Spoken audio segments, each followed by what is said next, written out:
Welcome back to the program. We're being joined by our entertainment and sports correspondent, Ina Peters and Madame Odiri. Hello, ladies. Good morning. Good morning. How's your week?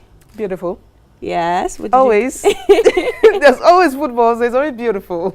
But I enjoyed tennis this week. Really? Yes. Did Serena play? No, she didn't play, but yeah, she was named JK Women of the Year. I saw that. Then there was a controversy regarding Woman of the Year. Yeah, it was written in quotes, and everyone, like, all the feminists, please stand up. The true, real feminists, please stand up. I'm like, how will you put women in quotes? And somebody came out to explain why, though. Why? Okay, we'll talk about that a little later. How about you? Yeah, it was okay. I was working all week. Yes, I saw Ina at a concert over the weekend, so we had fun. We did. Thinking of joining on your coattails. Well, in the political scene, so much has happened this week. ASU strike continues as the meeting with the federal government ends in a deadlock. We spoke about this last week, how the continuous strike affects the people who are spending. I gave a story about someone who has spent 10 years studying one course because of this strike. So it's quite unfortunate. We still do not know what the way forward is. But we'll hope the federal government can resolve this. I just think rather than every 2-3 years discussing ASU strike, we should sit down and take 1 year to discuss how we can end the strikes when it comes to universities, so that we stop having people who should finish at 23, finishing at 26, and then cut out, because you want to apply for a job and tell you have to be a certain age, you have to have some experience, but you spend 3 years at home because of strikes, and then you're graduating at 28 instead of 25, or some other things coming up.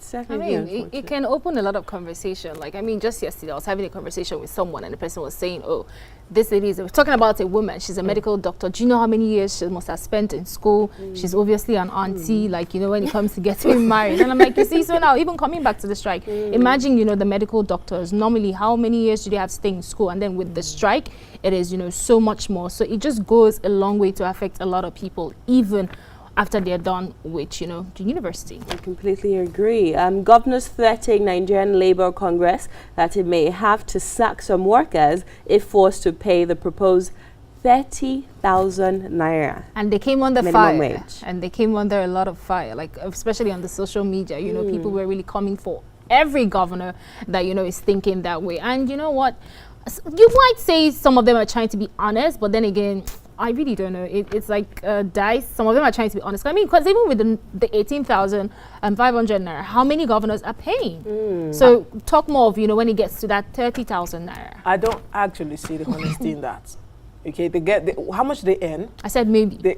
There's no honesty in that. You earn a lot, and you don't want to share around for everyone. See, these workers actually have to earn their pay. So they work. They get paid. Now, you earn a lot more, like a triple percentage more than what they earn, and then you want them to take the peanuts, and their union is saying, no, please pay us this amount. And according to the president, he's come out to say before they got to the level where they have to discuss the 30,000 naira minimum wage, they had sat down at the tripartite committee and decided that this 30,000 was actually good enough for the states to pay. So if they can't find the money to pay, I think the federal government himself should sit down and think, okay, that means, see, if your school fees is more than what the family is earning, the father and the mother will sit down and say, okay, we need to do more businesses, we have more income, I think so we can pay. Yes, you both bring up very valid points. 30,000 naira at the end of the day, what really is that in the context of, meeting your basic needs? And especially with people who have families. Yeah.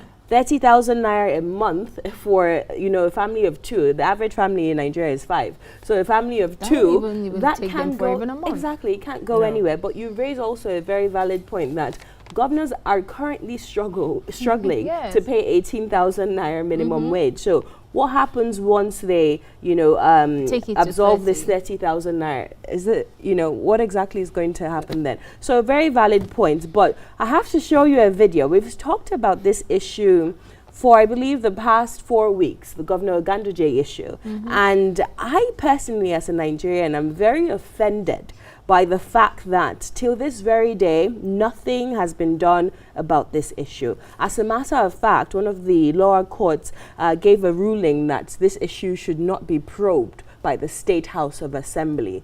this is impunity at its highest form. Later on in the program, we're going to be talking about political impunity in the political immunity in the political segment. But this just goes to show that people can actually get away with murder. Public service holders can actually get away with murder. So I want to show you the 5th or 6th video of the executive governor of Kano State collecting bribe from a contractor. Until this very day, nothing has been done about the situation. Investigations, as according to the court, have been put on hold. So I really want Nigerians to absolve this and make a decision for yourself. Which way Nigeria? Take a look. What's MD baka?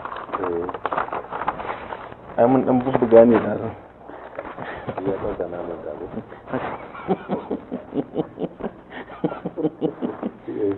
Yanzu dai mutum biyu sun yi turjiya na ce mishi to ni gaskiya sai dai su zo da kansu su gaya mun zan yi turjiya. SDY ya ce ba abin da zai bayar. SDY? No, haka dai shi ya gani ya ce mishi. Ni da shi ya gani haka ba. A shi ne na ce sai ni da shi na ji. In ya ce ba zai ba dama ai ba lalle ba dole. Kaga yadda abin yake. An yi su block dala tiyamin akwai 10,571 da za ka ga suna a ƙasa da biro nan ƙasa shi kuma SDY din. He has also gone to sue online news platform Daily Nigerian and its publisher Jafar for character defamation over this bribery video. He has claimed, I'm speaking about the executive governor of Kano State, Governor Ganduje, that the person in that video is not him. Ladies, let me over to you. I understand. It's my shadow. You know, it's unbelievable. You know, I was asking, how did this happen? You have the videos, and you go to a court. You said a lower court has said they should not prosecute, investigate that matter. And I'm asking, how did the lower court come to that decision?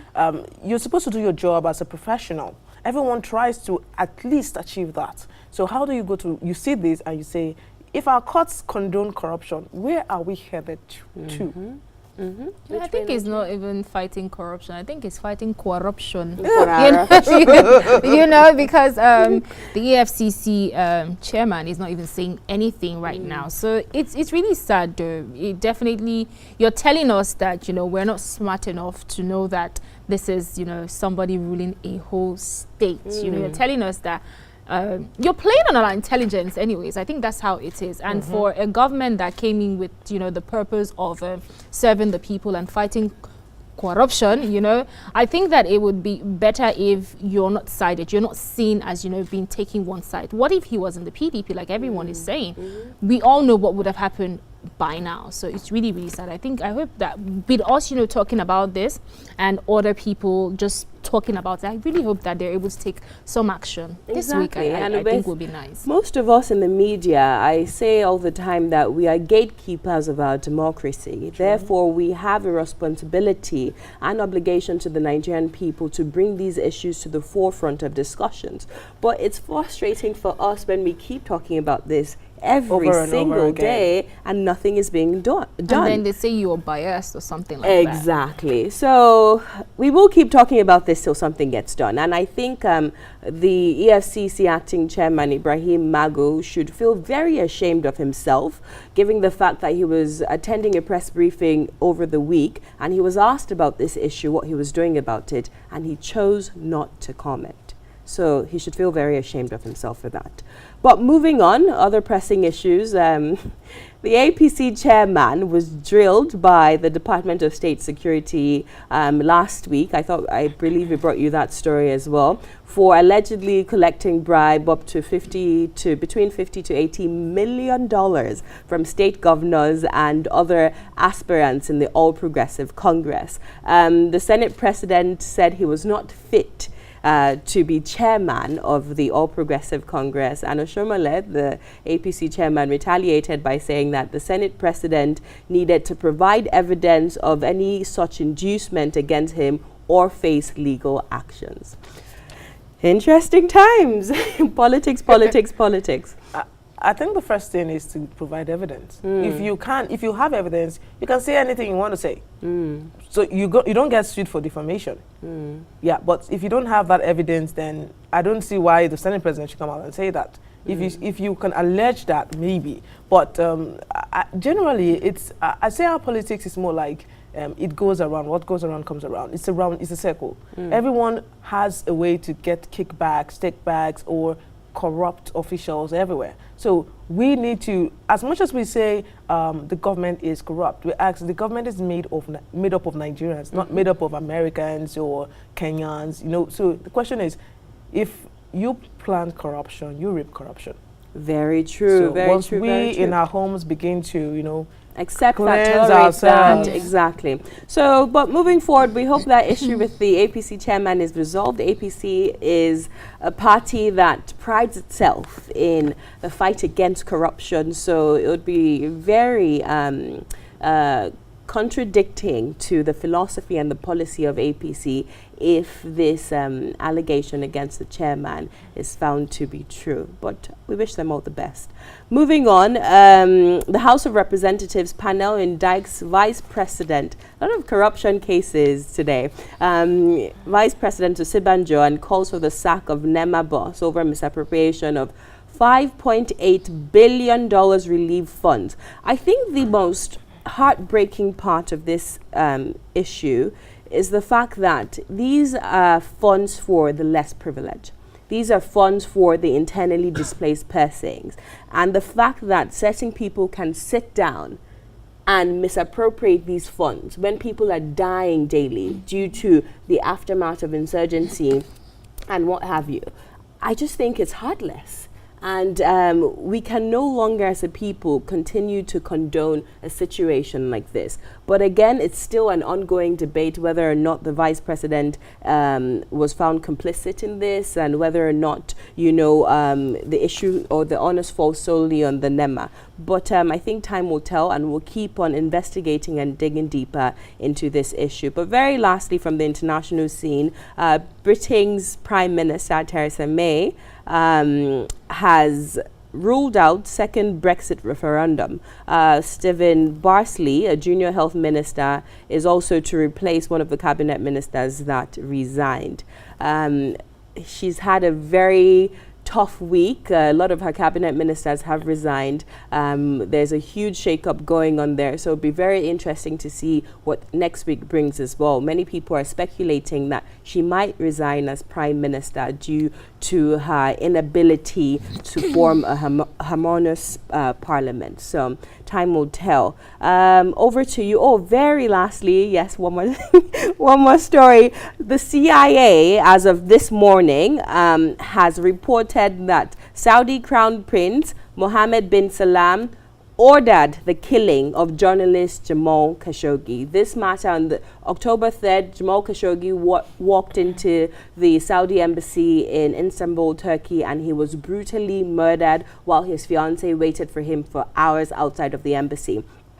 As you've been following the events, the Saudi government has said they had no part in this, but once the Turkish president released evidence to the contrary, they started claiming, they started owning up to certain claims. So it's very interesting to see now that the CIA has finally put the stamp, the nail on the coffin, that the Saudi crown prince, Mohammed bin Salman, was the one who ordered the killing of journalist Jamal Khashoggi. Yeah, it was really, really sad. I've been following it, and to see that the sent assassins, I mean, the driver that picked them up from the embassy, he was like, when they came into the car, they were drinking and smoking and celebrating, so it's really, really sad to see, after doing taking a life, and then it's like a party, it's like a jolly ride. So I'm really happy for the fiancée. She was standing outside waiting for her fiancé to come out, and she was waiting for hours. So what must have been going through her mind? It's so heartbreaking. It's like 1,000 deaths. We have to move on to lighter issues. Inna, what's happening in the entertainment? I hope no murders no over there. Oh, well, that's one sad story. But so about a week ago, so Banky W, the singer, announced, that he declared his political ambition. Now he will be running. He's a flag bearer of the Modern Democratic Party for Etiosa, and he'll be running for the Federal House of Representatives. Now, this span throughout the week, everybody is still talking about it. We wish him all the very best. Banky W, of late has, been very vocal about what's happening in the country, and, everyone just doing their own bit, their part, if it's telling people to vote, and just be cautious and all of that, and get the voters registration card while, the registration was happening. So, I'm all for a mix of entertainment and politics. Yeah. I believe when entertainers use their voice. So, for example, we saw the Davido issue in Osun State, how he was able to mobilize and actually call people to register for the permanent voters card, go there, exercise their universal suffrage as citizens of Nigeria. So I think it's very interesting, and it's actually